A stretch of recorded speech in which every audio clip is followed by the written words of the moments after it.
Assalamualaikum warahmatullahi wabarakatuh. Selamat pagi, salam sejahtera untuk kita semua. Pada kesempatan pagi kali ini, saya Arya Aulia dan kelompok akan menjelaskan tentang konsep gaya, usaha, dan pesawat sederhana serta implikasinya dalam pembelajaran IPA di SD. Sebelum itu, saya akan memperkenalkan kelompok saya terlebih dahulu. Yang pertama, Tira Septiani. Kedua, Yoren Deliana. Yang ketiga, Risha Novita. Keempat, Arya Aulia.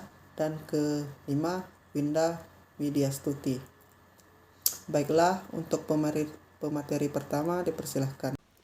Assalamualaikum warahmatullahi wabarakatuh. Perkenalkan, nama saya Risa Novitasari dengan NPM 205060039. Saya di sini akan mempresentasikan tentang konsep gaya. Konsep gaya merupakan suatu tarikan atau dorongan.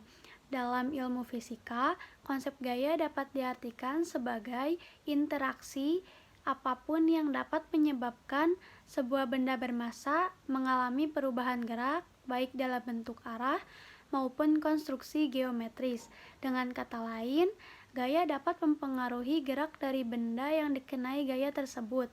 Beberapa di antaranya adalah gaya dapat menggerakkan suatu benda yang diam, gaya dapat menghentikan atau memperlambat gerak benda, gaya dapat mempercepat gerak benda, dan gaya dapat merubah arah gerak benda. Terima kasih. Perkenalkan, nama saya Yoren Deliana dan saya akan menjelaskan poin-poin selanjutnya. Yang pertama ada macam-macam gaya. Yang pertama ada gaya berat. Ini adalah gaya yang dimiliki suatu benda akibat pengaruh percepatan gravitasi. Arahnya sendiri selalu tegak lurus menuju pusat bumi. Gaya berat dirumuskan dengan W sama dengan M kali G. W adalah berat benda dengan satuan Newton, M adalah massa benda dengan satuan kilogram, sedangkan G merupakan gravitasi dengan satuan meter per second. Yang kedua ada gaya kontak. Gaya kontak adalah gaya yang terjadi saat dua benda saling bersentuhan. Contoh gaya sentuh adalah gaya gesek, gaya otot, dan gaya pegas. Yang ketiga ada gaya gesek. Gaya yang timbul akibat kekasaran dua permukaan benda yang saling bersentuhan. Sebagai contoh, pergerakan bagian-bagian mesin kendaraan, ban mobil, dan permukaan jalan, amplas dan kayu, penghapus dan papan tulis, dan sebagainya. Selanjutnya ada gaya tegangan tali. Gaya yang bekerja pada ujung-ujung tali yang terentang. Contoh dari gaya ini adalah jemuran baju, tarik tambang, air sumur, dan derek mobil. Selanjutnya ada konsep usaha. Usaha adalah gaya yang bekerja pada suatu benda, sehingga menyebabkan benda berpindah sepanjang garis lurus dan searah dengan arah gaya. Semakin besar gaya yang diberikan pada benda, semakin besar pula usaha yang dihasilkan. Semakin besar perpindahan benda, semakin besar pula gaya yang dihasilkan. Usaha dapat dirumuskan sebagai W sama dengan F dikali delta S, dengan keterangan W sama dengan usaha dengan satuan Joule, F sama dengan gaya yang diberikan dengan satuan Newton, sedangkan delta S adalah perpindahan dengan satuan meter. Sekian. Assalamualaikum warahmatullahi wabarakatuh. Saya Tira Septiani. Saya akan melanjutkan pembahasan pada materi ini, yaitu tentang konsep pesawat sederhana. Jadi, pesawat ini adalah semua alat yang digunakan untuk memudahkan pekerjaan manusia. Pesawat dibedakan menjadi dua. Yang pertama ada pesawat rumit. Pesawat rumit adalah alat yang tersusun atas gabungan beberapa pesawat sederhana, seperti contoh mesin cuci, komputer, blender, dan masih banyak lagi. Yang kedua ada pesawat sederhana. Nah, pesawat sederhana ini adalah alat yang digunakan untuk memudahkan pekerjaan yang disusun secara sederhana, seperti contohnya obeng, palu, katrol, gunting, dan masih banyak lagi. Slide selanjutnya ada jenis-jenis pesawat sederhana. Yang pertama ada pengungkit. Pengungkit ini disebut juga dengan tuas. Contohnya, peralatan yang menggunakan prinsip kerja pengungkit antara lain yaitu seperti gunting, pemotong kuku, timbangan, dan jungkat-jungkit. Pengungkit ini memiliki bagian-bagiannya. Yang pertama ada titik tumpu. Titik tumpu ini adalah titik tempat batang ditumpu. Yang kedua ada titik kuasa. Titik tempat diadakannya kuasa atau gaya. Yang ketiga ada titik beban. Titik tempat bekerjanya beban. Jadi, berdasarkan letak beban, kuasa, dan penumpunya tersebut, pengungkit dibedakan menjadi 3 golongan. Yang pertama ada golongan 1, yang kedua ada golongan 2, yang ketiga ada pengungkit golongan 3. Saya akan menjelaskan yang pertama pengungkit golongan 1, yaitu titik tumpunya terletak di antara titik beban dan titik kuasa. Seperti contoh, tang, gunting, pemotong kuku, catut kuku, timbangan, dan jungkat-jungkit.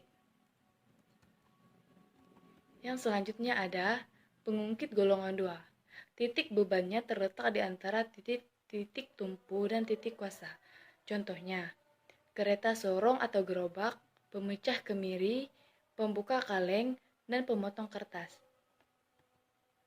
Yang ketiga ada pengungkit golongan 3, yaitu titik kuasanya terletak di antara titik tumpu dan titik beban. Seperti contoh, sapu, sekop, pinset, dan stapler. 2. Katrol.